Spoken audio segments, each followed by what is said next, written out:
I was kneeling at the bottom of the ravine, trying to keep the injured hiker from sliding off the rock, when a low roar sounded directly above my head. When I looked up, I saw a Bigfoot more than 7 feet tall, standing at the mouth of the ravine, its dark brown fur moving slightly in the cold wind. Evan tightened his grip on my hand and shouted that I had to run. But the creature suddenly charged down. I had only enough time to raise an arm over my face before an enormous hand seized my jacket and yanked me off the ground. Hello everyone, I'm Victor, and welcome back to Bigfoot Sasquatch Story.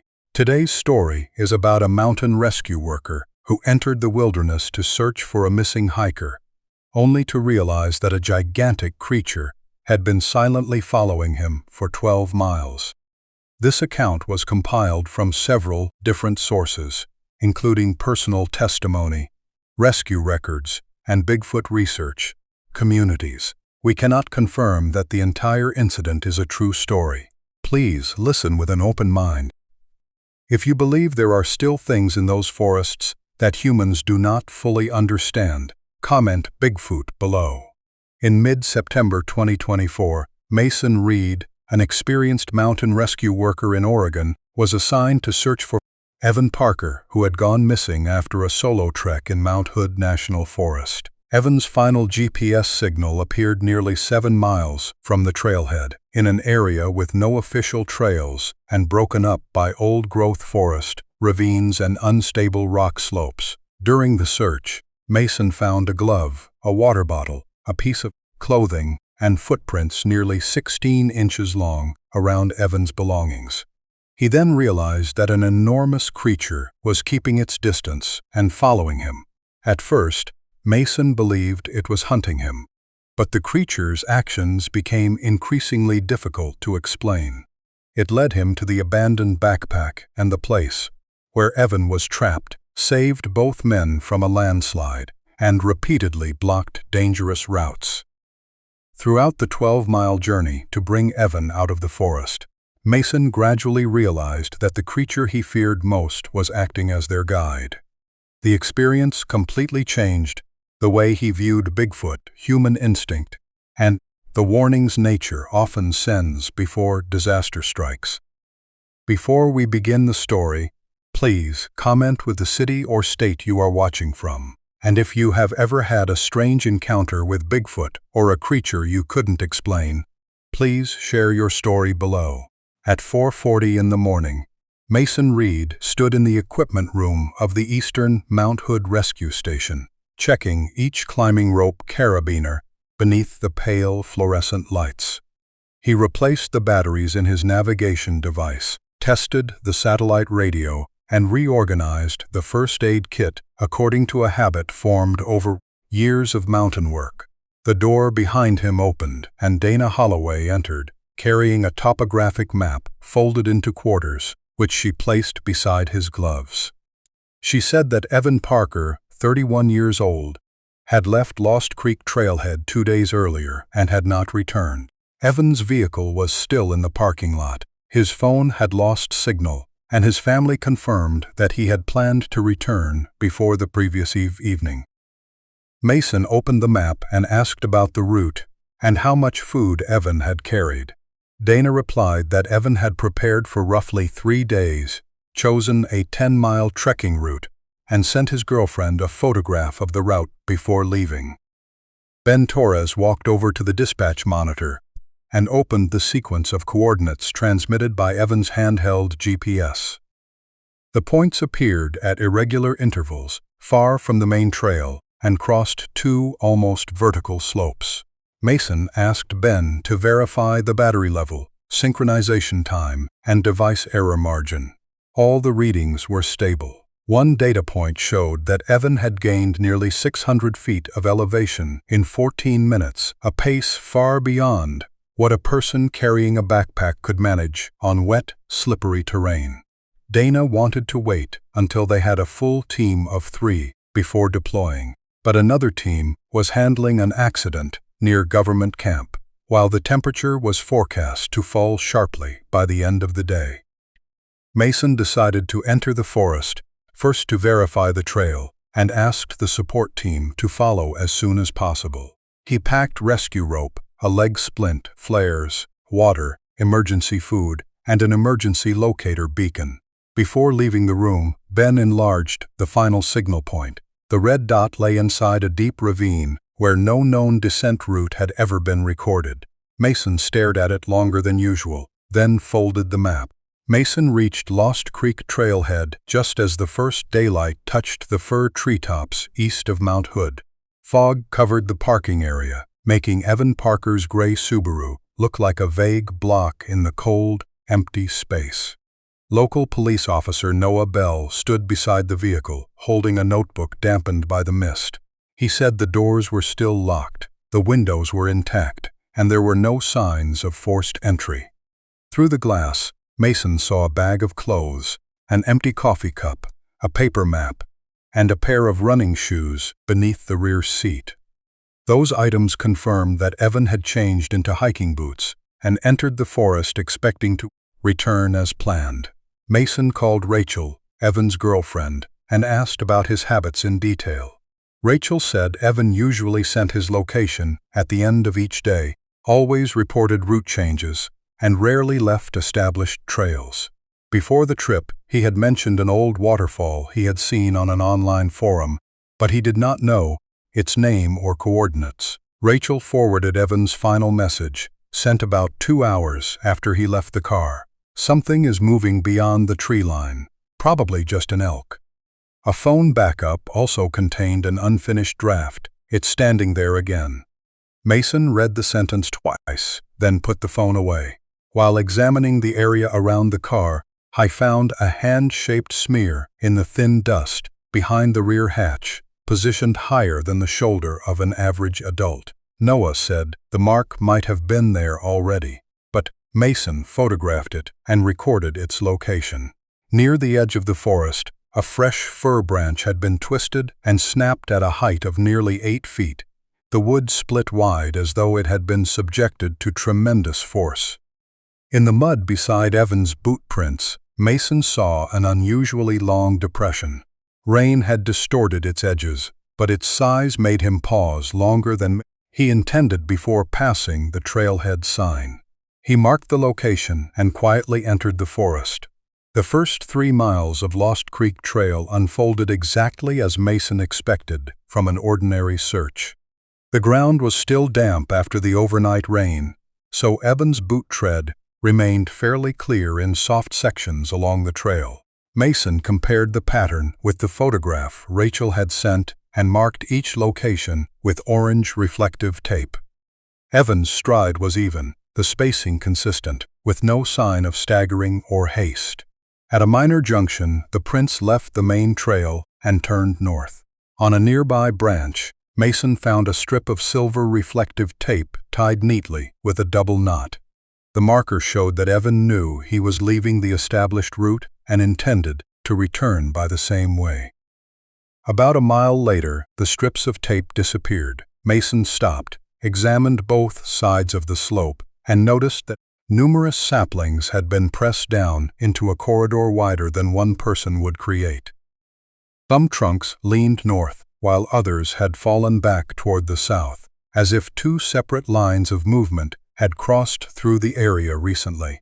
He called Dana on the radio, reported that he was still following the trail, and said he would send coordinates every 20 minutes. Her voice came back in broken fragments through bursts of static, but Mason understood her order to turn around immediately if the weather changed. The deeper he went, the quieter the forest became. Wind still moved through the upper canopy, but the birds that had called throughout the morning gradually fell silent. On a slope covered in dead leaves, Mason found that Evan's stride had changed abruptly.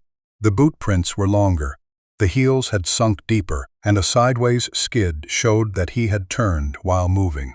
From that point, Evan had begun running downhill, crashing through thorn bushes and ignoring a safer switchback only a few yards away.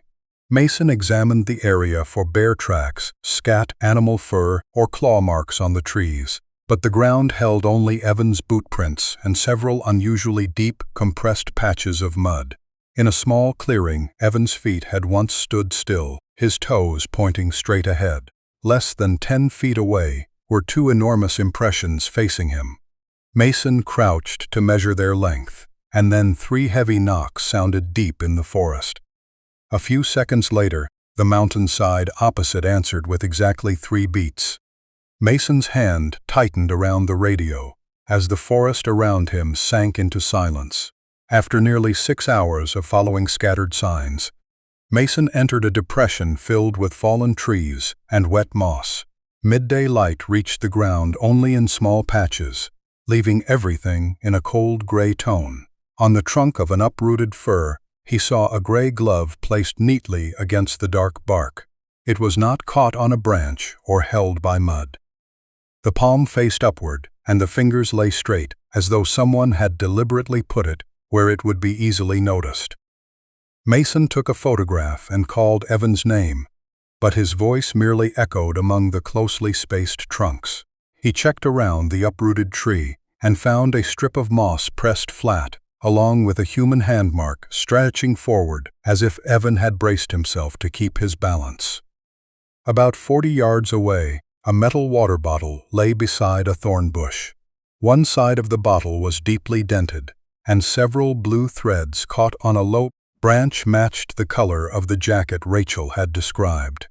The objects formed a fairly clear direction of travel, yet Evan's boot prints had disappeared from the soft ground. Mason knelt beside the bottle and saw a huge footprint pressed deeply into the mud. It measured nearly 16 inches long, broad at the front with 5 separated toes and a heel that sank deeper than the sole of his rescue boot. He used a folding ruler to measure it, examined the edges, and searched for the claw marks normally visible around a bear track. The mud remained smooth, with no scratch lines extending forward. The distance to the next print was also longer than the stride of an adult human. Mason placed his hand beside the track, photographed it from several angles, and tried to send the images to the station through the satellite device. The signal bar remained frozen and then reported failure. He saved the originals, marked the coordinates, and looked again at the direction in which the belongings were scattered. What disturbed him most was that the large tracks did not follow the same direction Evan had run. They pointed back toward the trailhead, as though whatever made them had left Evan and gone looking for someone outside. Mason had just stood up when a dry branch broke behind him. He spun around and swept his eyes across the open forest. No figure appeared, but in the mud he had just examined, a new footprint had appeared, sharp and unmistakable. Mason remained still for several more seconds beside the fresh footprint, listening to the forest behind him like a man trying to separate real sounds from the beating of his own heart. He continued moving, but changed the way he observed his surroundings. About every 200 yards, Mason slowed, circled a large tree, and stopped abruptly.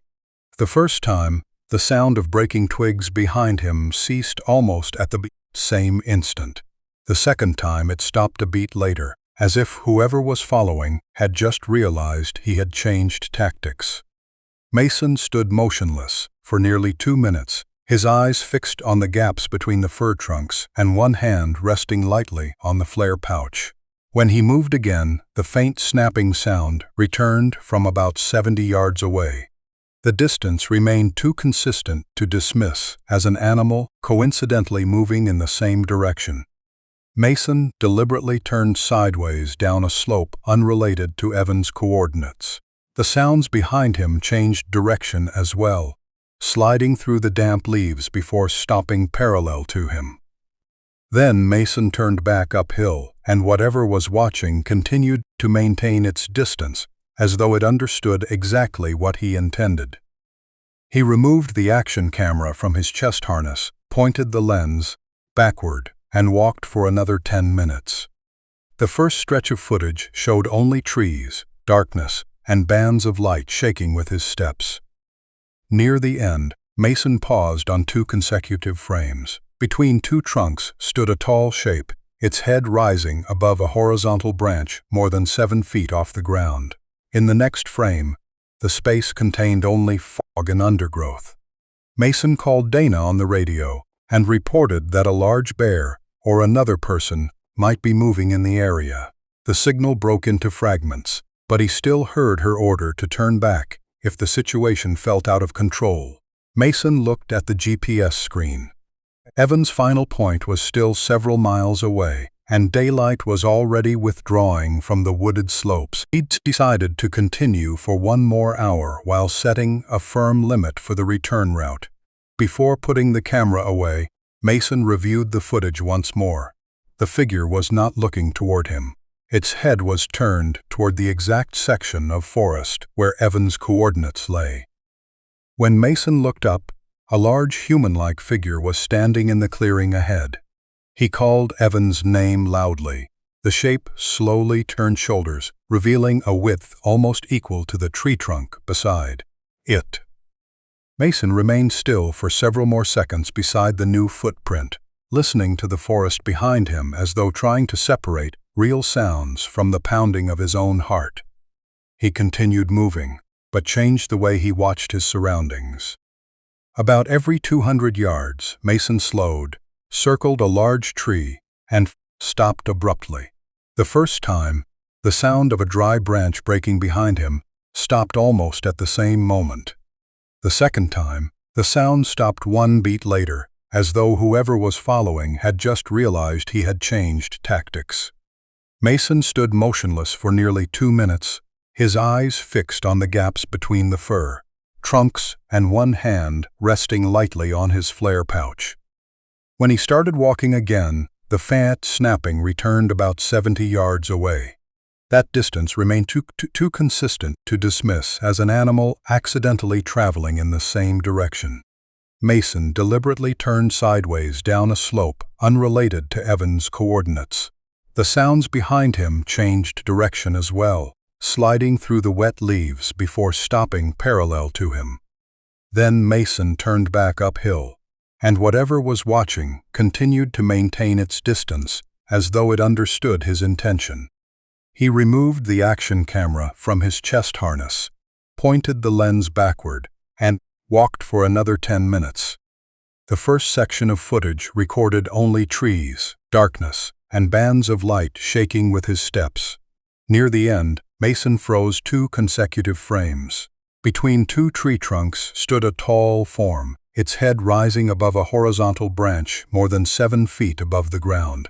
In the next frame, the space contained only fog and undergrowth. Mason called Dana on the radio and reported that a large bear or another person might be moving in the area. The signal broke into fragments, but he still heard her order to return if the situation felt out of control. Mason looked at the GPS screen. Evan's final point was still several miles away, and daylight was retreating from the wooded slopes. He decided to continue for 1 more hour while setting a clear limit for the return route. Before putting away the camera, Mason reviewed the footage once more. The figure was not facing him. Its head was turned toward the exact section of forest where Evan's coordinates lay.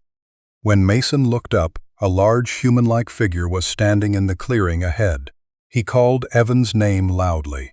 The shape slowly turned its shoulders, revealing a width almost equal to the tree beside it.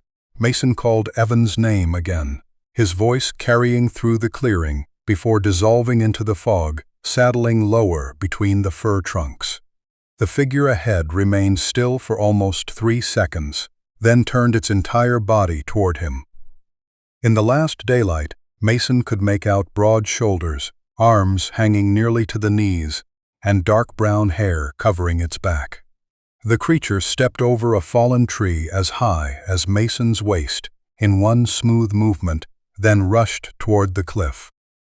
Mason followed by professional instinct because every clue he had found since morning convinced him that the creature was directly connected to Evan.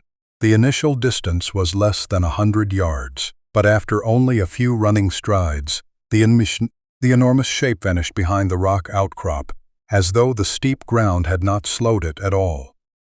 Mason reached the spot breathing hard, one hand gripping his backpack strap to steady himself.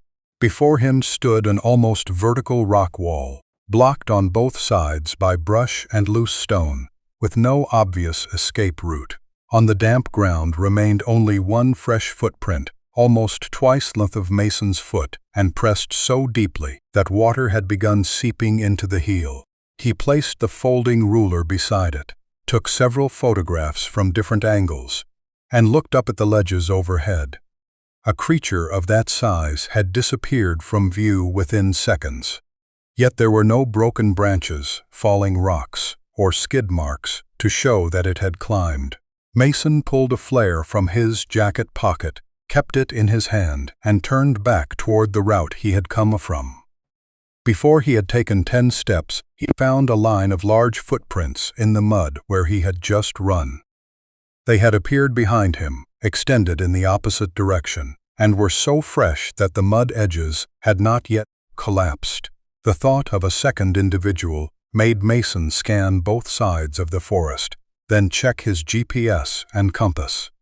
The positioning screen remained stable, while the compass needle trembled slightly whenever he pointed it toward the cliff. He decided to withdraw toward his former route. After several hundred yards, Evan's second glove lay in the middle of the path. Beneath it, 3 branches had been arranged into an arrow pointing directly toward the forest where the creature had disappeared. The arrangement was too orderly to be accidental. Mason understood that the creature was not merely observing him. It was forcing him to choose a direction. Mason crouched beside the glove and examined the 3 branches arranged as an arrow. The exposed wood at the broken ends was still pale, and resin continued to bead along the fractures, proving that the branches had been snapped very recently. The glove was cleaner than the objects he had found earlier, with only a few grains of damp soil on the fabric, as though it had been picked up and placed again in a visible position. He searched the surrounding area, but the mud held only his own boot prints and the enormous tracks leading north. Mason marked the coordinates, pointed his camera at the arrow, and decided to follow the indicated direction for 20 minutes. He imposed that limit to preserve some control, although the feeling of stepping into a choice arranged by the creature made his hand repeatedly tighten around the backpack strap. After several hundred yards, a strip of blue cord from Evan's backpack appeared on a low branch. Farther on, he found a faint boot print on hard ground, followed by the deep impression of a large bare foot running parallel along the outer edge. The 2 types of tracks rarely overlapped. The creature seemed always to have kept its distance from Evan, moving around him like a heavy shadow in the forest. Mason followed the sequence until he reached a patch of churned ground below a slope. There were human knee impressions, a long hand drag, and dead leaves pressed into a sliding trail. A small stone nearby held a thread of blue fabric, but there was no significant blood. Evan might have fallen, struck the rock, and tried to stand while panicking. Yet at the end of the slide marks, his boot prints vanished completely. Mason knelt, swept the flashlight close to the ground, and checked every compressed patch of moss. Only 2 enormous footprints continued north, their heels pressed deep, as if whoever made them was carrying Evan or moving under greater weight than usual. He had just raised his head when a short whistle sounded ahead. A few seconds later, the same sound answered from behind, placing Mason between 2 locations he could not watch simultaneously. He rose slowly and turned toward the nearest sound, while the forest in front of him sank into cold silence. Mason stood between the 2 directions from which the sounds had come and remained motionless, listening for every movement in the forest. His breathing gradually slowed.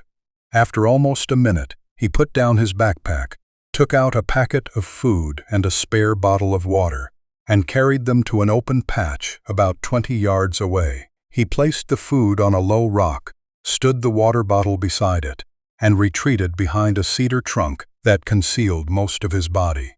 Mason wanted to learn whether the creature was observing him, warning him, or merely moving through the same area. 10 minutes passed, and nothing changed. He stepped out, examined the ground, then turned his back and walked north for about 30 seconds. When he returned, the food packet remained where he had left it, but the water bottle had been moved nearly 3 feet to the left and stood upright on soft soil. Mason looked around and discovered a deep impression beside the bottle shaped like the palm of a large hand. He decided to test the opposite direction. Mason moved right, angling down the slope while watching the dark spaces between the trunks. A heavy strike immediately sounded from the left. He continued for almost 100 yards, and the enormous figure appeared ahead, blocking the space between 2 fir trees. Mason could not clearly see its face, but its stance completely closed the route in front of him. He backed away several steps and returned toward the place where the water bottle had been moved. The figure left its position immediately afterward, leaving only the sound of wet leaves compressing along the upper slope. Mason began to understand that the creature was correcting his route, but he still did not know whether the destination was Evan or something more dangerous. He took out the satellite device and sent Donna a message reporting that a large entity was blocking routes and that he was continuing to follow Evan's trail. One signal bar appeared and then vanished. Before putting the device away, Mason lifted the water bottle and saw a mud streak, nearly 4 inches long on the metal surface, like a finger mark. At that moment, the sound of metal striking stone came from the forest ahead. Mason recognized it as almost identical to the buckle on Evan's backpack. The metallic sound came again from ahead, short and dry, clear enough for Mason to know it was not 2 rocks striking each other. He placed the water bottle in the side pocket, kept the flare within reach, and advanced toward the source. The forest in this section was steeper, the ground covered with thick moss and exposed roots that formed natural steps.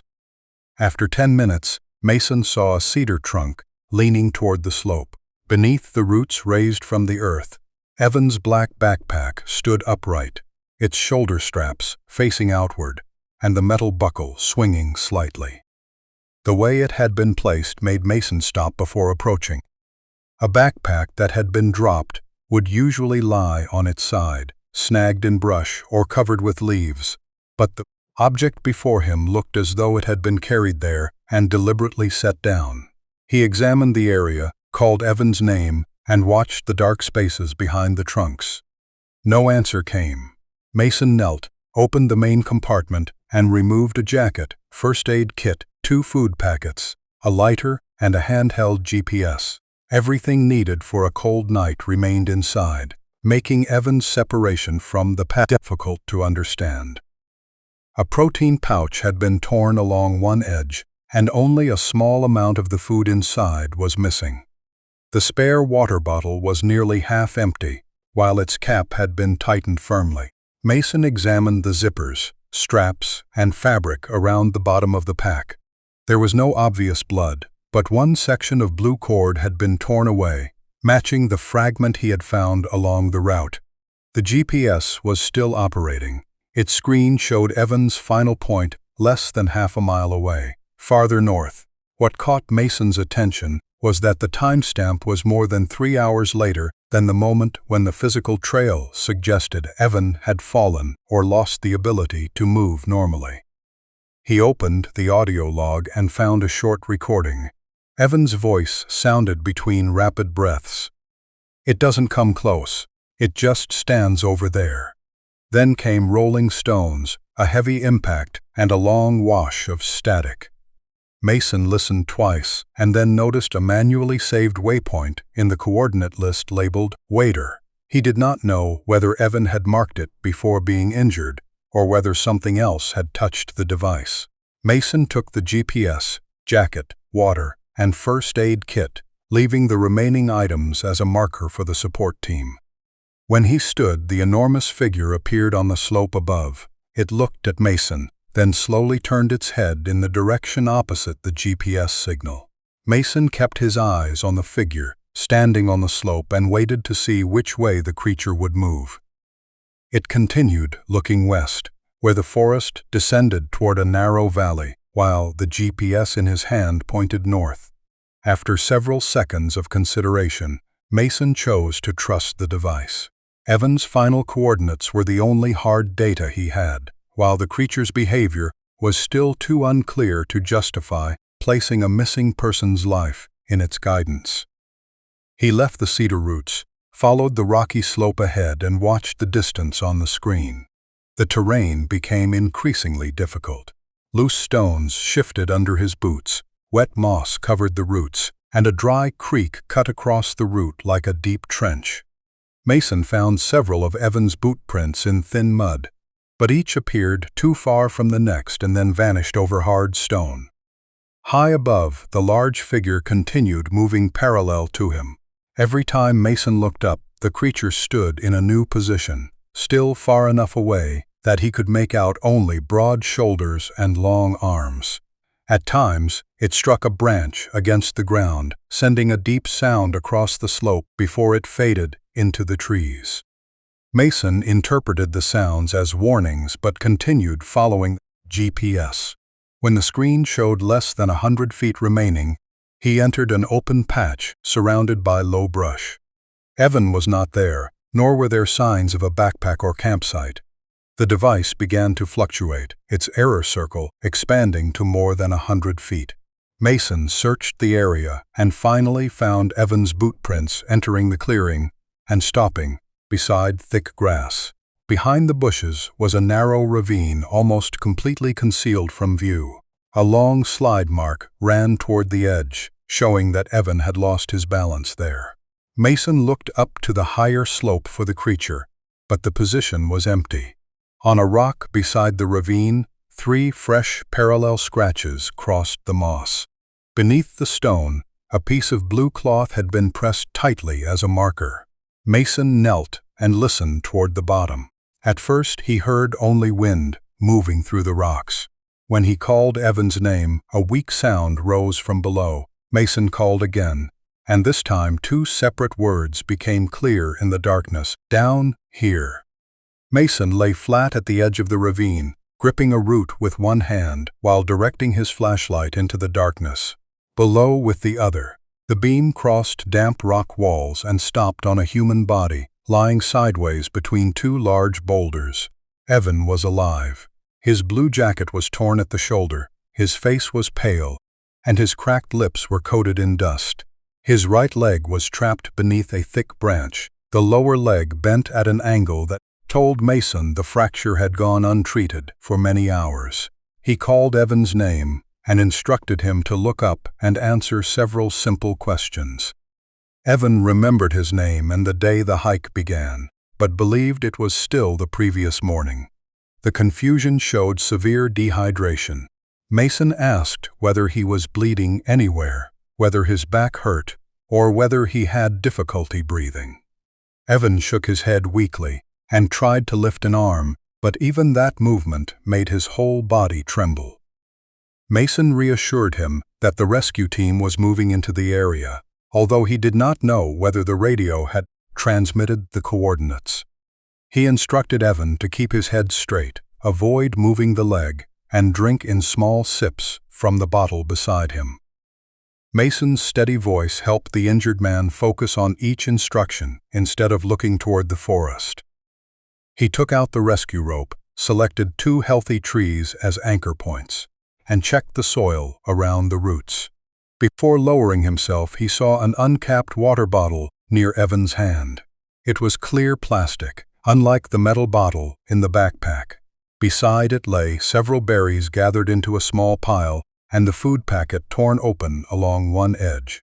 Evan said those things had appeared after the first time he woke. He had heard footsteps above and seen a large figure standing at the mouth of the ravine. Each time the creature came, it left water or food where he could crawl to it, then withdrew into the forest. Mason asked how long Evan had been trapped. Evan answered more than a day, although the GPS had recorded later signals many hours afterward.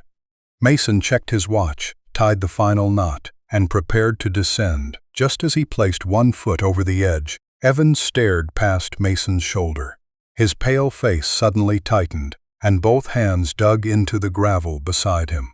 He shouted that the creature had returned and urged Mason to get out of the ravine immediately. A low roar echoed across the rock behind him. Mason turned while gripping the rope.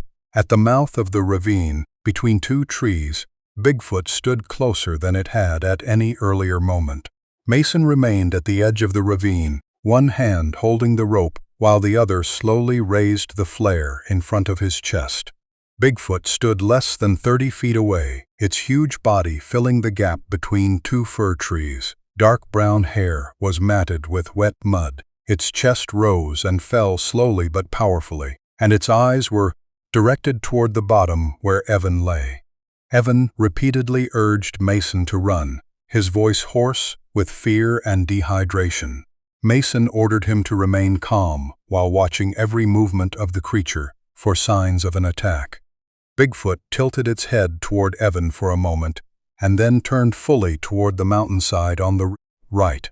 A short, low, urgent sound came from its throat, different from the roar Mason had just heard. Mason could also hear a helicopter engine passing through the low clouds. The sound moved closer and then farther with the wind, but Bigfoot never looked toward the sky. Its attention remained fixed on the cliff above the ravine, where small bushes were trembling even though the wind had nearly stopped. Mason looked up and noticed several pebbles rolling down, sparse at first and then more numerous. A thin crack appeared in the soil around the tree he had chosen as an anchor. He immediately checked the rope and prepared to transfer it to another trunk, but the ground beneath his knees began to tremble. Evan looked up and shouted that the mountainside was moving. Mason turned to retreat from the edge, and Bigfoot stepped forward.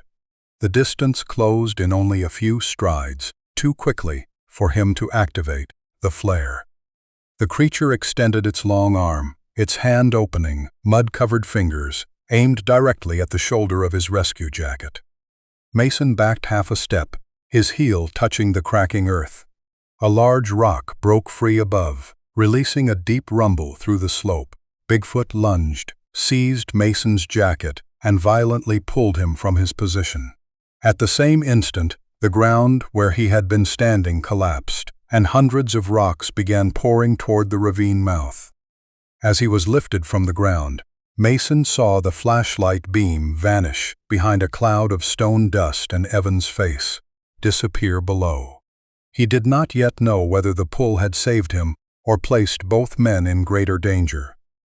What was clear was that Bigfoot had acted before the cliff gave way. The sudden yank pulled Mason away from the ravine edge. At the exact moment the ground beneath him collapsed. The giant hand clenched his jacket, turning his entire body sideways, before dropping him onto a lower rock shelf several feet from his former position.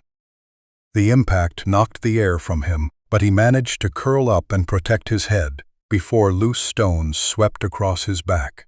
A large boulder struck directly where he had been kneeling, destroying the anchor point and dragging the rescue rope away from the tree.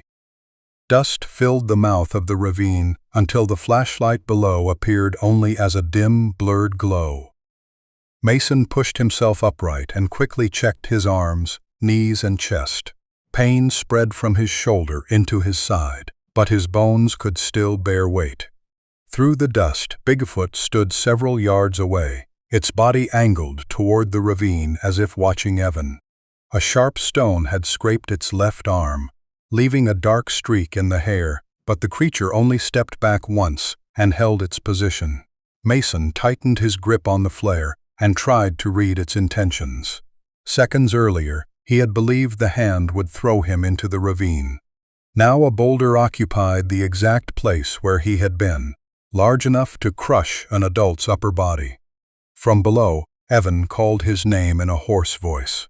Mason crawled to the newly formed edge, answered that he was all right, and told Evan to protect his head from the remaining debris.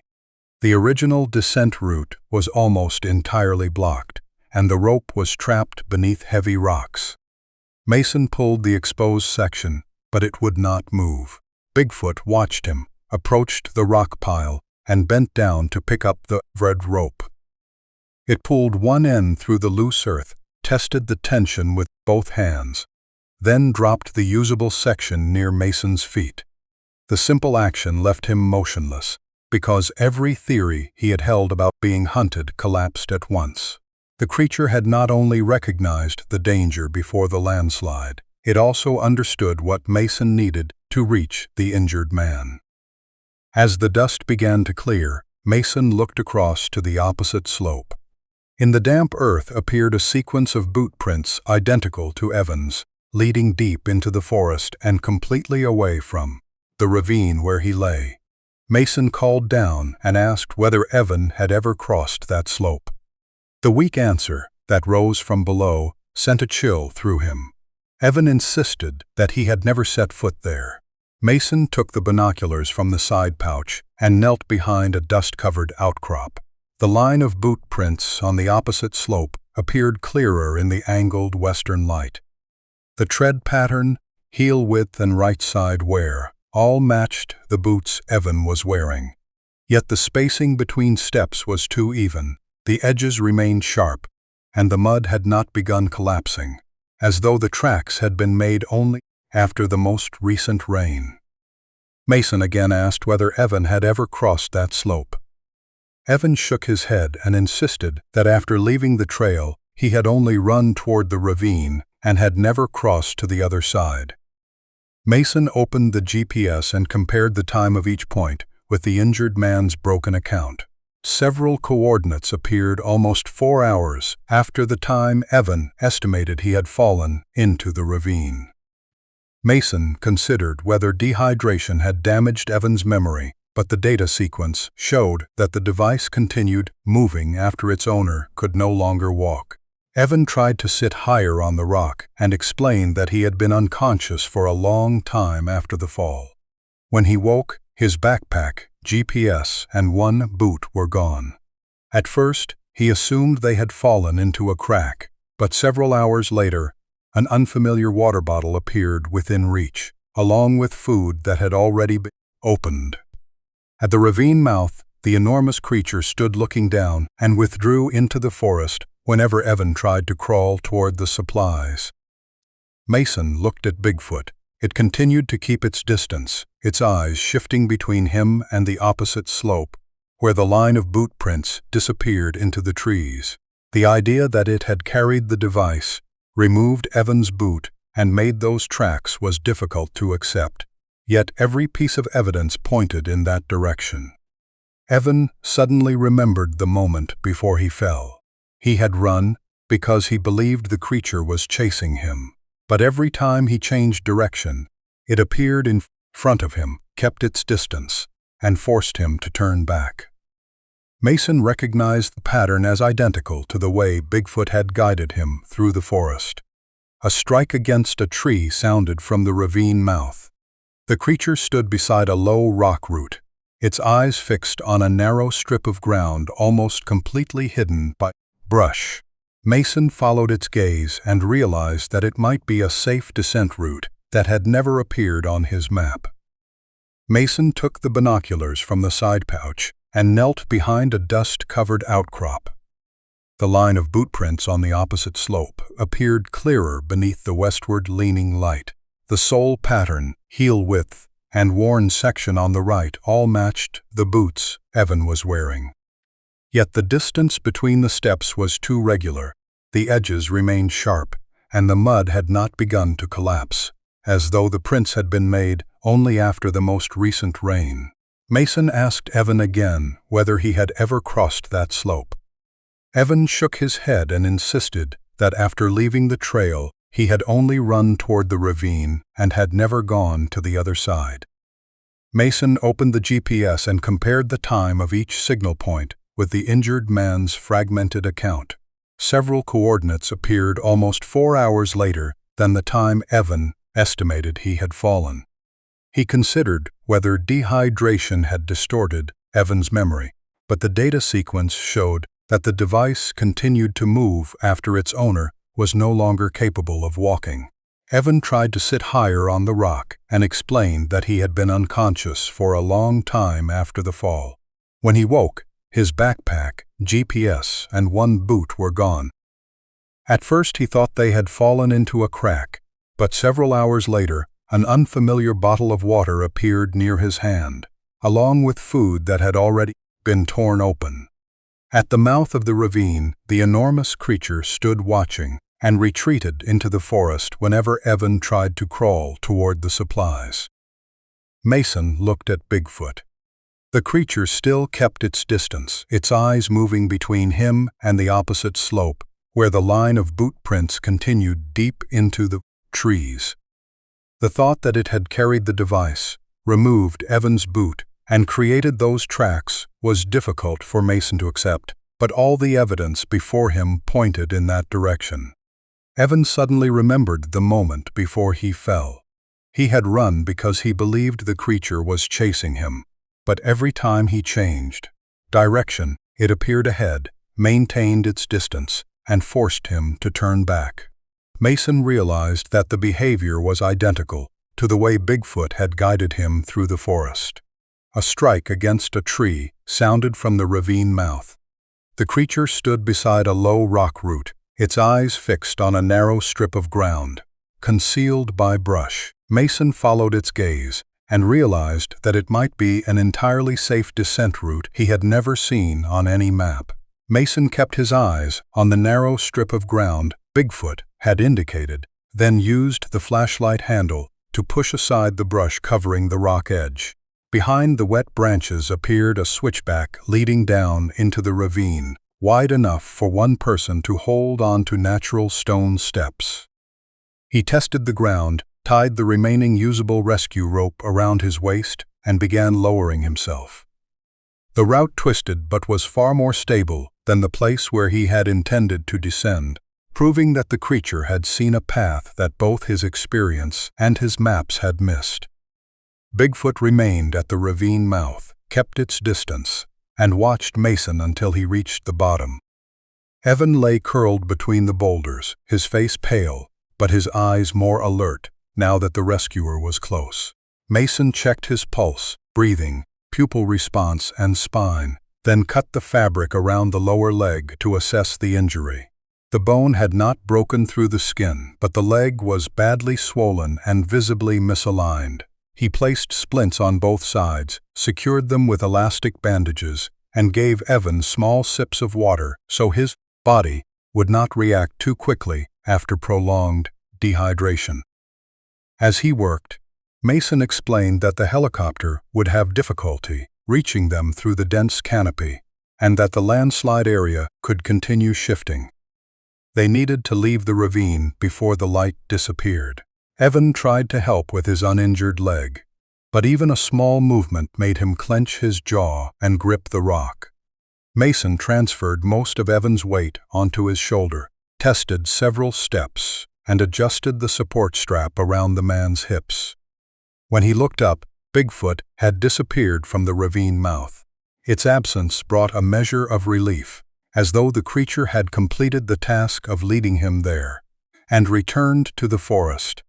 Before helping Evan onto the switchback, Mason noticed a thick layer of dry moss arranged beneath the rock beside where he had been lying, forming a crude mattress. Evan said the ground had been bare the first time he woke. The moss appeared only after he lost consciousness a second time. Mason looked up the ravine wall, but the forest above was completely silent. The two men had just left the bottom when a pebble rolled down behind them. High on the slope, Bigfoot had returned and was walking parallel to their route. Mason helped Evan away from the landslide area, taking slow steps along the rocky slope, while Bigfoot continued appearing on the higher ground to their right. Less than 10 minutes later, the sound of a helicopter engine came down through the low clouds. Mason stopped, pulled Evan into an opening between the trees, and removed a flare and reflective panel from the backpack. He spread the panel across the ground, activated the flare, and raised the radio high in search of a signal. The rescue helicopter passed over the canopy, circled once, and descended low enough for rotor wash to send dry leaves spiraling around the two men. The pilot's voice came through the radio in broken pieces, confirming that the signal had been seen, but that crosswinds, steep terrain, and the narrow opening prevented an approach. The ground team was moving toward the coordinates Mason had just transmitted, so he needed only to remain in place for several hours. The news allowed Evan's shoulders to relax, and Mason began building a temporary shelter from a tarp, branches, and dry leaves. He checked the leg splint again, wrapped another jacket around Evan, and divided the remaining water into small portions. For several minutes, the forest seemed to give them a normal rhythm of breathing again. Bigfoot stood far away between two trunks, watching the clearing but making no effort to approach. Mason began to believe the worst danger had passed, and that the creature was only waiting for humans to take over Evan's rescue. Yet Bigfoot repeatedly looked west.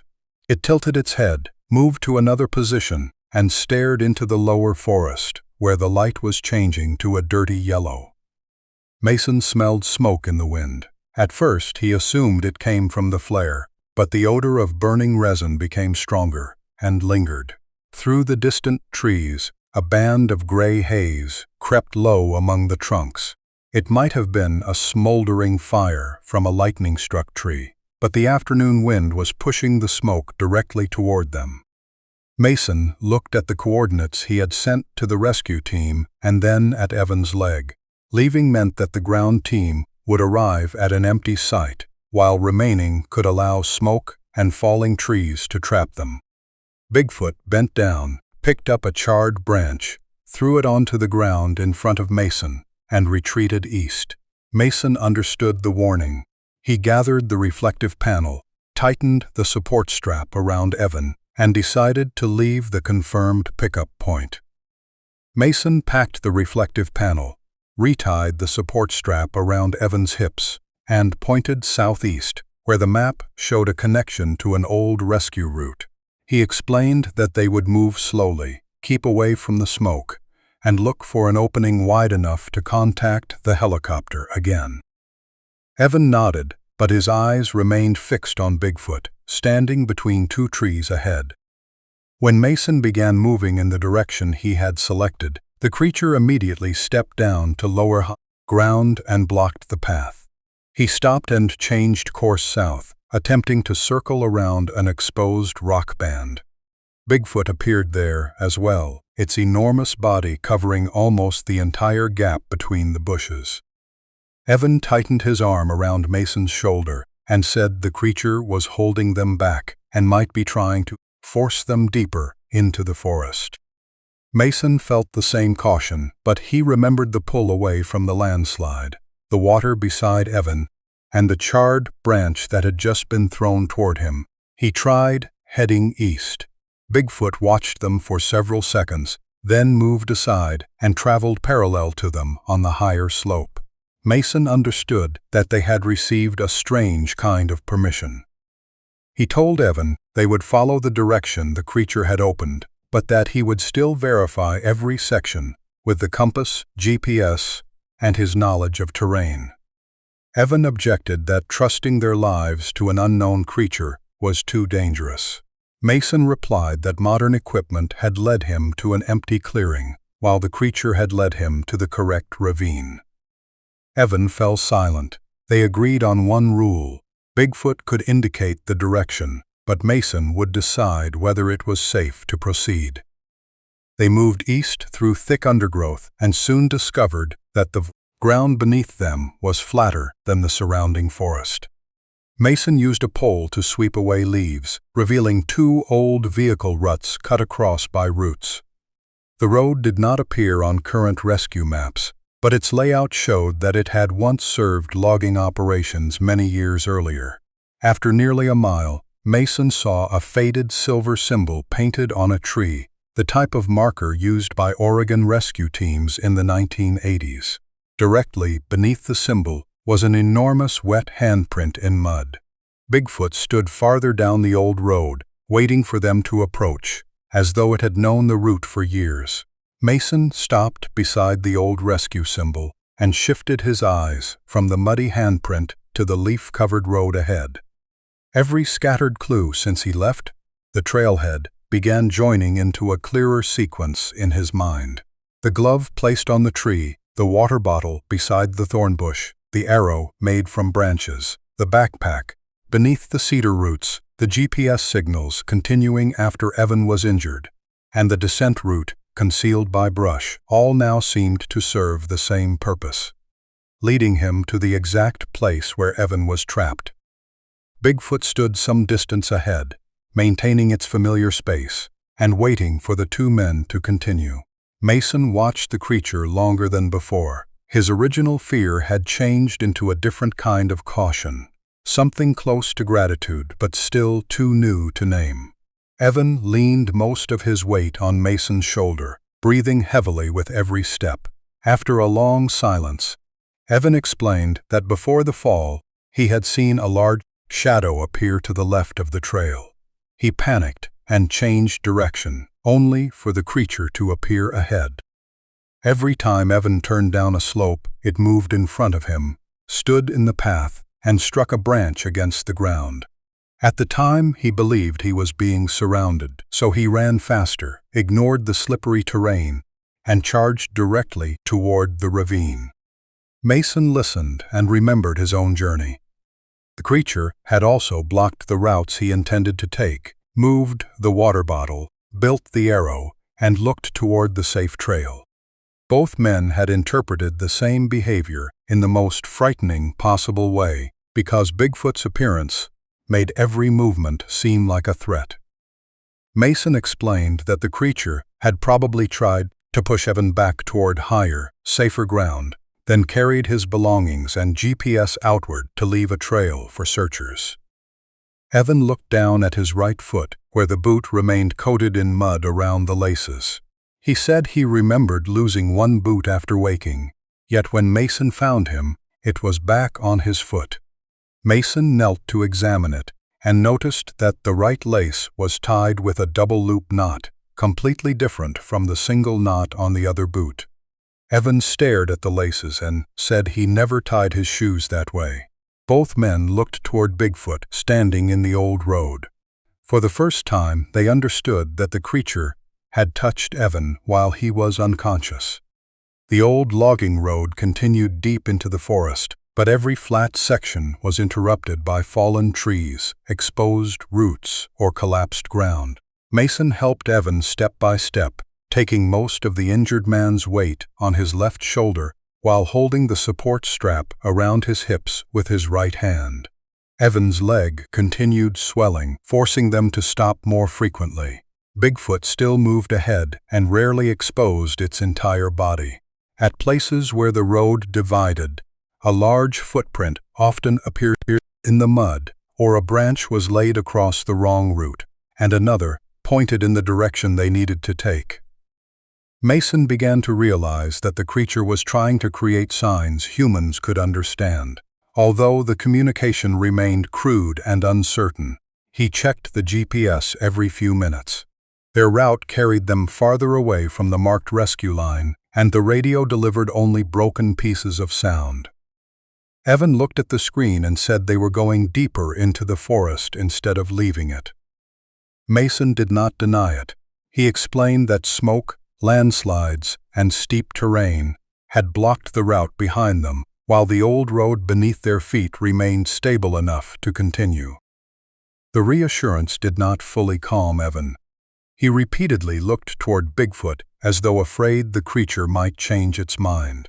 Near a bend, Mason found a strip of orange reflective tape tied to a tree. It was the type used by rescue teams to mark a search direction. Yet the knot was hidden behind the trunk, and the tape had been removed from the western route and transferred to the road. Bigfoot was guiding them along. Mason touched the still damp fabric and realized it had been moved recently. Before he could explain, the radio erupted with heavy static. Dana's voice came through in fragments, saying that the ground team was moving toward the old coordinates and would have to withdraw before dark if they received no reply. Mason raised the radio high and tried to transmit their new position, but heard only prolonged interference. Bigfoot stood at the end of the road and turned head toward the two men. Behind it, the forest was darkening faster than expected, as though urging them to keep moving. Evan stopped in the middle of the old road, pulled his arm from Mason's shoulder, and demanded that they turn back toward the rescue signal they had just heard. Pain broke his voice into fragments, but anger had overtaken exhaustion.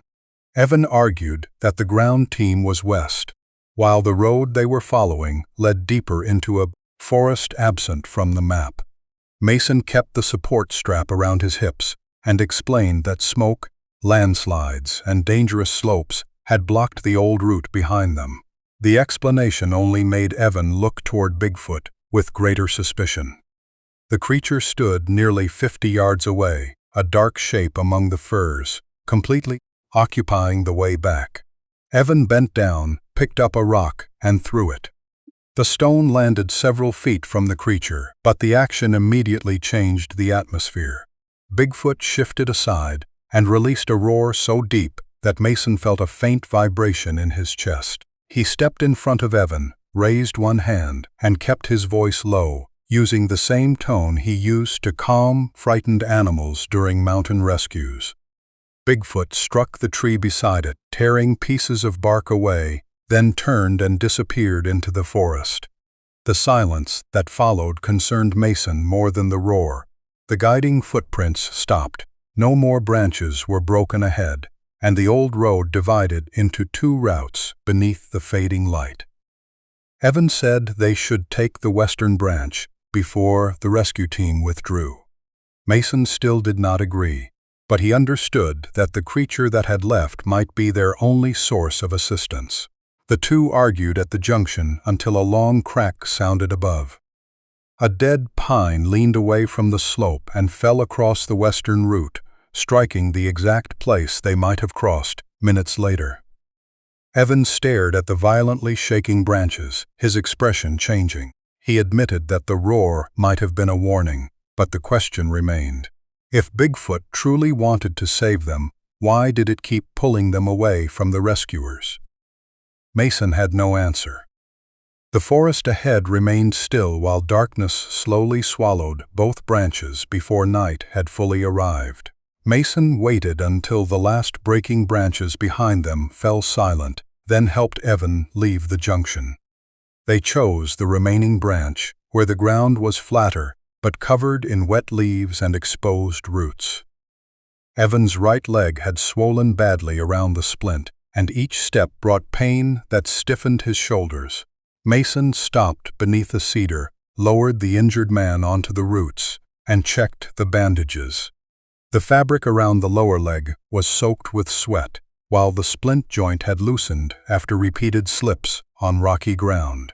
He tightened each wrap, placed an extra layer of cloth under the heel, and asked Evan to move his toes to ensure that blood was still circulating. While crouched, Mason concealed the sharp pain developing in his own left knee from the impact at the ravine.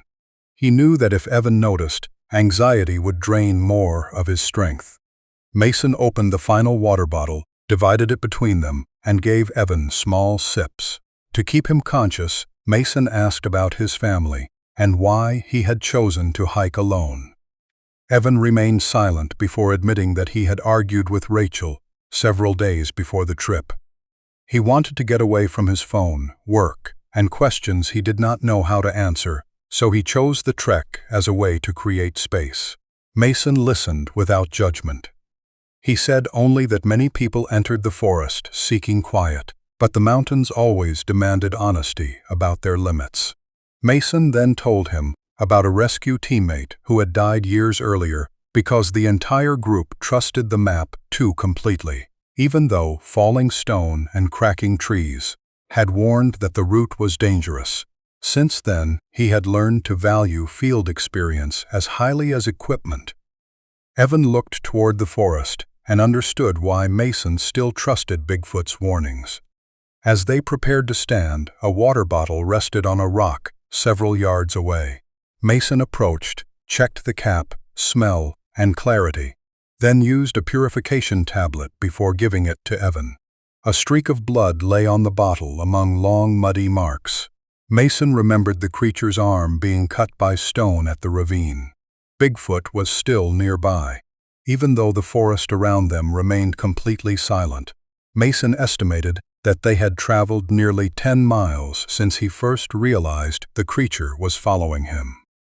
The old logging road gradually widened, the ground became flatter, and the compass direction aligned with the marked rescue route. For the first time in hours, he felt they might be able to find their way out without continuing to depend on enormous footprints. Evan exhaled in relief, although his right leg could barely bear any weight. Mason shifted the support strap to the other shoulder, helped him forward one step at a time, and said that if they maintained their current pace, they would reach the junction with a ranger road before complete darkness. Yet around the next bend, Bigfoot appeared in the middle of the road. The creature stood motionless, with its legs spread on the mud, blocking the way ahead. Mason stopped, examined the slope on the left, and decided to circle through low brush. Bigfoot immediately moved sideways and blocked that route as well. Evan looked at the creature, and then at Mason, his returning suspicion replacing the relief he had felt moments earlier. He argued that it was trying to keep them in the forest, while Mason still believed there had to be a reason. Mason picked up a long branch, moved slowly forward, and used it to probe the ground. The mud initially looked solid, but after a light push, the branch plunged almost its entire length below the surface. Mason swept aside leaves and moss, exposing a wide sinkhole concealed beneath a thin layer of earth. He threw another piece of wood into the center. The mud broke immediately and pulled the log into the darkness below. If they had stepped into it in the weak light, Evan could not have escaped, and Mason would have struggled to save either of them. Bigfoot stood several yards from the hole, watched them, and turned toward a narrow rock trail running along higher ground. Mason understood the warning and helped Evan follow. When they reached the safe slope, he looked across the mountainside and briefly saw another large figure standing between the trees. It disappeared almost instantly. 3 heavy knocks sounded from the distant forest. Bigfoot ahead answered with 2, then increased its pace. Mason understood that they had to leave the area before whatever stood on the opposite slope came closer. Evan tightened his arm around Mason's shoulder, and Mason realized that the guided journey had suddenly become an urgent retreat. Mason increased their speed as much as Evan's leg could tolerate, but Bigfoot ahead moved much faster than before. The creature repeatedly looked back toward the road behind them, where the sound of heavy branches breaking advanced in short intervals. Each noise was deep and decisive, unlike wind or small animals moving through brush. Evan asked whether another creature was following them. Mason did not answer immediately. The figure he had seen on the opposite slope might have been a tree shadow in the weak light, but the knocks and Bigfoot's reaction made it clear they were being pushed out of the area. The old road narrowed, with a low rock wall on one side and a root-covered slope on the other. Mason held Evan close, told him to concentrate on every step, and warned him not to look back for too long. Behind them, a large tree shook violently and stopped, as though something heavy had leaned against it. Bigfoot appeared on a rise ahead, made 2 short calls, and turned southeast. Mason followed because every direction the creature had indicated had been connected to a specific danger that became visible only afterward. They traveled almost another half-mile before the forest opened onto a deep canyon. On the rescue map, an old wooden bridge crossed the gap and connected directly to a ranger route on the far side. Mason looked at the GPS and realized that if they crossed, they would be less than 2 miles from an area rescuers could reach. Evan leaned against a tree, breathing heavily but brightening with hope. Bigfoot still did not approach the bridge. It stood behind and to one side, watching the road they had just left. The heavy sound in the forest came again, closer this time. Mason opened the radio, turned through frequencies, and raised it. Between bursts of static, Dana's voice came through with only a few words. "The bridge must not." Then the signal disappeared. Mason called repeatedly, but received only a long hiss. He looked at the bridge, then at Bigfoot, and felt every root closing around them. As the two men approached the canyon edge, the creature suddenly moved ahead, stepped into the center of the bridge, and blocked their way to the far side. The boards trembled beneath its feet, and the cables on both sides made dry, brittle sounds in the evening wind. Mason stopped at the bridge entrance, still supporting Evan's arm around his shoulders, while Bigfoot occupied the entire space between the cables. The GPS continued to mark the bridge as usable, and the Ranger Road was less than 2 miles away on the other side. Evan stared at that distance, as though it were their final escape. His injured leg trembled inside the splint, and his entire body rested on Mason. Bigfoot bent down, picked up a thick branch, and struck it hard against the bridge deck. The sound echoed through the canyon, followed by a dry cracking from the beams below. Mason shouted for the creature to move aside. It remained where it stood, watching every step he took. Evan said they no longer had the strength to turn back, and that the sound behind them was getting closer. Mason understood the desperation, but the earlier warnings prevented him from continuing simply because the map labeled the route safe. He seated Evan against a boulder, took the flashlight, and approached the bridge entrance. Bigfoot lowered the branch and made a deep sound when Mason placed one foot on the first board. He stopped, crouched, and found a crack running across the wood. The crack continued through the next 3 boards and disappeared under thick moss. Mason knelt and used his knife to scrape moss from the main support beam. The wood beneath had rotted into soft layers, while the metal pin on the right had almost pulled completely free. One support cable was frayed, its thin steel strands separated and vibrating in the wind. Mason backed away, removed a lightweight equipment pouch from his backpack, and threw it onto the first section. The small weight made the bridge sag several inches. One beam snapped, and loose stone fell from the abutment into the canyon. Evan watched, the hope on his face changing into silence. Mason looked at Bigfoot and understood that it had stood in the middle of the bridge to prevent them from walking into certain death. At that moment, the creature turned toward the forest behind them. The heavy breaking sounds were closer now, accompanied by a low knock from the slope. Bigfoot left the bridge, entered the trees, and disappeared. Mason and Evan were left between a failing bridge and something advancing steadily along the road behind them. Mason kept Evan seated against the boulder and examined both sides of the canyon. The bridge was unsafe, and the sounds behind them continued moving through the forest in heavy rhythms. He checked the edge for a lower route, but the rock walls were too steep and covered with moss, making every possible descent too dangerous for a man with a broken leg. Evan looked at Mason and tried to keep his voice calm, but his hand still clenched the fabric around his knee. Mason knew they needed a third option before both men lost the last of their strength. A small stone suddenly rolled from the right slope and stopped near his boot. A mud mark shaped like a large palm covered its surface. Mason looked up and saw Bigfoot standing on a high ledge, half its body visible between pine branches.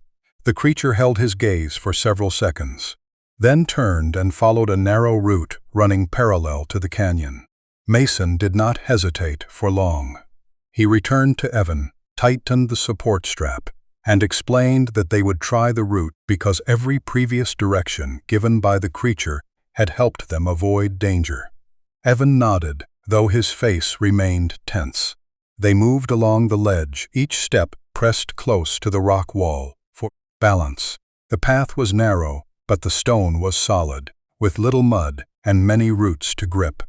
Bigfoot always appeared at a distance ahead, sometimes stopping at a bend and vanishing when Mason approached. After nearly half a mile, the path descended toward a narrower part of the canyon. A large fallen tree stretched across the gap, its roots still buried deep in the near bank, and its crown braced firmly against the opposite rock. Mason inspected each section of the trunk. The bark held several fresh scratches and deep compressed marks, as though it had recently borne great pressure. He understood that Bigfoot had tested the tree's strength before bringing them there. Mason tied the rope around Evan's chest, crawled across first, and pulled the injured man over in short stages. Just as both men reached the opposite bank, a loud crack sounded behind them. In the distance, the old bridge tilted downward, its support cable tore free from the stone abutment, and the entire deck collapsed into the canyon. Evan looked at Mason, while Mason turned toward the ledge. Bigfoot had disappeared, but the route it had left for them remained beneath their feet. After the bridge collapsed, Mason helped Evan away from the canyon edge and continued along the narrow path Bigfoot had shown them. They had traveled only several hundred yards when a short whistle sounded from the forest, followed by a human voice calling Mason's name. He stopped, removed the rescue whistle from his strap, and blew 3 consecutive notes. The answer came back closer. Several minutes later, flashlight beams swept through the trees, and Dana Holloway appeared with Ben Torres and 2 rangers carrying a folding stretcher. Dana ran forward to take Evan's weight from Mason, while Ben knelt to check the splint and pulse. The rescue team's arrival allowed Mason's shoulders to relax, yet he continued looking toward the forest.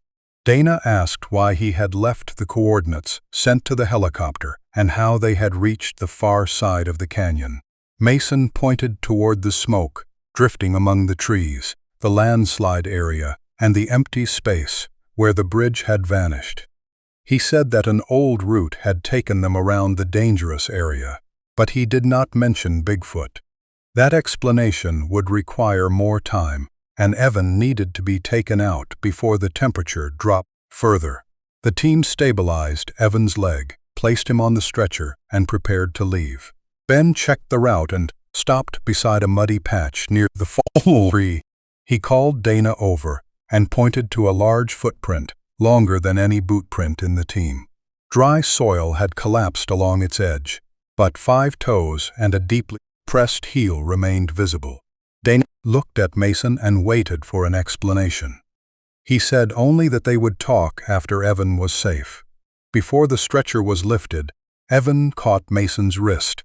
His face was pale with pain and exhaustion, but his voice was clear enough for everyone to hear. He asked Mason not to let anyone call the creature in the forest the thing that had attacked him. Mason looked into the trees behind the rescue team. Several branches moved and then became still, as though the guide had waited until the humans found one another before leaving for the deeper forest. At a hospital in Portland, Evan was diagnosed with a fractured lower leg, severe dehydration, and mild hypothermia. After a night of fluids, pain treatment, and monitoring, he was alert enough to describe everything that had happened. Mason sat beside the bed, Dana stood near the door, and the doctor asked Evan to stop if the pain increased. Evan said that on the first afternoon he had seen a large shape moving outside the tree line. When the creature appeared in front of him, he panicked and changed direction, then continued running each time it appeared somewhere else. He believed he was being hunted and moved farther and farther from the trail. Eventually, he slipped on a rocky slope and fell into the ravine. Evan was unconscious for an unknown length of time. When he woke, the backpack, GPS, and 1 boot had disappeared. Several hours later, a water bottle appeared within reach, followed by opened food and a layer of dry moss placed beneath him. Each time Bigfoot returned, it stood at the ravine mouth, observed for a moment, and withdrew so Evan could crawl toward the supplies. Dana suggested that dehydration and injury might have made his memories unreliable. Mason did not argue. He placed the camera, GPS, and rescue action camera on the table and opened the footprint, photographs, coordinate log, and forest footage one by one. The data could not identify what the creature was, but the GPS timestamps showed that the device continued moving for hours after Evan fell into the ravine. When Mason slowed the rear-facing footage, a large figure appeared between two trees. In one brief frame, a black object, shaped almost exactly like Evan's backpack, rested across the creature's shoulder. The room fell silent when Dana watched the clip a second time. The doctor also stopped writing and kept his eyes on the screen before quietly turning away. Mason understood that the creature had carried the GPS through multiple locations, arranged belongings as directional markers, and created a trail clear enough to draw the searcher toward Evan. Before leaving the hospital, Evan looked at Mason and said that he was still afraid of what lived in the forest, but that the fear now existed beside a fact he could not deny. The creature had kept him alive until a rescuer found him. Many months after the rescue, Mason returned to the area with Dana and a group of Mount Hood National Forest rangers. The first snow of the season had almost completely melted, leaving only thin white patches beneath north-facing trees. The old logging road was more visible, after water had washed dead leaves to both sides. Mason moved slowly, comparing coordinates and remembering each place where Bigfoot had blocked his way. At the cedar roots where Evan's backpack had been found, they discovered several pieces of black fabric. A lightly rusted metal buckle, and sections of the straps chewed by small animals. The remaining objects confirmed that this was the location Mason had marked. Near the ravine, Dana found a plastic water bottle wedged beneath a rock. Its brand was not one carried by the rescue team, and Evan had insisted that it had never been in his backpack. The rangers photographed and sealed it, then continued examining the opposite slope. Evan's boot prints had disappeared after months of rain, but several large depressions remained in deep mud beneath the canopy, far longer than any boot print made by the group. At the old bridge site, they found only 2 stone abutments and loose cable hanging above the canyon. The deck lay shattered below, many beams rotten from the inside and their metal pins torn from the wood. One ranger said the bridge could have collapsed at any time that autumn. Although the rescue map still marked it as usable, Dana asked how a wild creature could recognize the danger before humans. Mason looked at the frayed cables and cracked ground around the bridge supports, and explained that a creature living its entire life in the forest might remember the sounds of wood, the movement of soil, and small changes that a person passing through would observe for only minutes. Near the road edge, they found 3 stones stacked neatly, resembling the warning markers Mason had encountered during the journey. Dana asked whether Bigfoot wanted to be found. Mason looked into the silent trees and replied that if the creature truly wanted humans to see it, it had already been given many opportunities. The way it always maintained its distance showed that the forest was its home, and humans were merely unfamiliar visitors. Several days after the return to Mount Hood, Mason spent an evening reviewing all the rescue camera data. He opened every segment in chronological order and recorded the locations, sounds, and moments when the creature appeared between the trees. Most of the footage shook violently from his steps, low light, and thick fog, but the final section kept him motionless for a long time. After the rescue team had placed Evan on the stretcher and prepared to leave, Mason had turned to look toward the forest.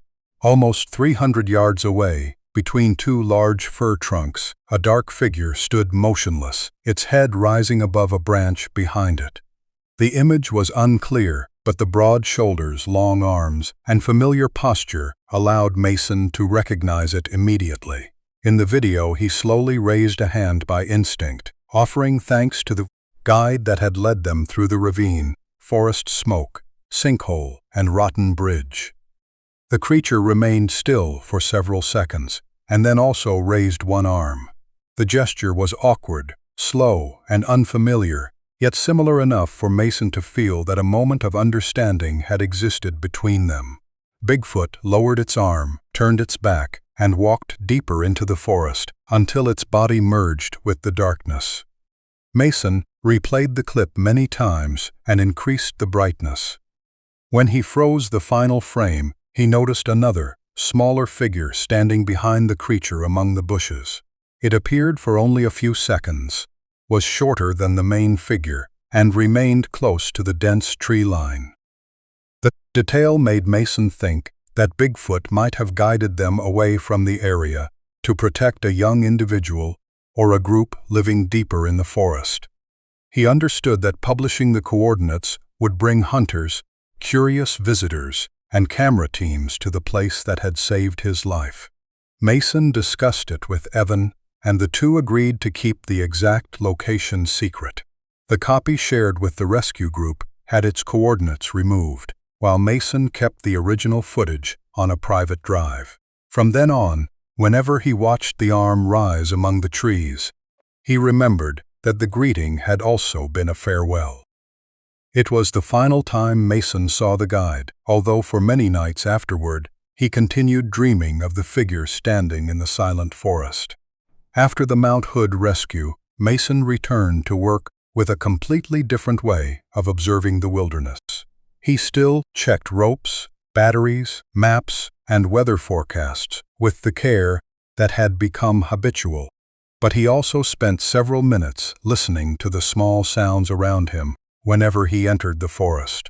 Birds suddenly falling silent, a change in the smell of soil before rain, an unusually leaning tree, or loose rock shifting beneath a slope, all became information worth considering. Mason continued to trust science, experience, and rescue procedure, but he understood that equipment often recorded only the things humans had already learned to measure. The forest always held signs that appeared before the data reached a screen, and survivors were often the people who noticed them before disaster arrived. He called the creature, from that day, the Guide. The name came from everything it had done across 12 miles, placing the glove where it could be seen, leading him to the water bottle, backpack, ravine, old logging road, and the route around the rotten bridge. Every time Mason misunderstood its intention, the creature patiently maintained its distance, appeared in exactly the place that needed to be blocked, and left when the humans were safe. Evan needed months to recover fully. Afterward, he returned to hiking with companions, shared detailed itineraries, and carried backup communication equipment. He and Rachel donated to a local rescue fund, seeing it as a way to return some of the luck he had received in the forest. Evan never claimed to understand what Bigfoot was. He knew only that an enormous creature had kept him alive long enough for Mason to reach him. The story left Mason with a simple lesson. Humans often treat what they do not understand as a threat, especially when it is larger, stronger, and beyond their control. In that forest, the greatest danger came from the possibility that he might ignore warnings because they appeared in a form too unfamiliar to trust. Nature rarely speaks in human language. It speaks through the silence of birds, the movement of earth, a blocked road, or a shadow standing exactly where a person should not step. That truth followed Mason into every new mission. He survived because in the end, he learned how to listen in the wilderness.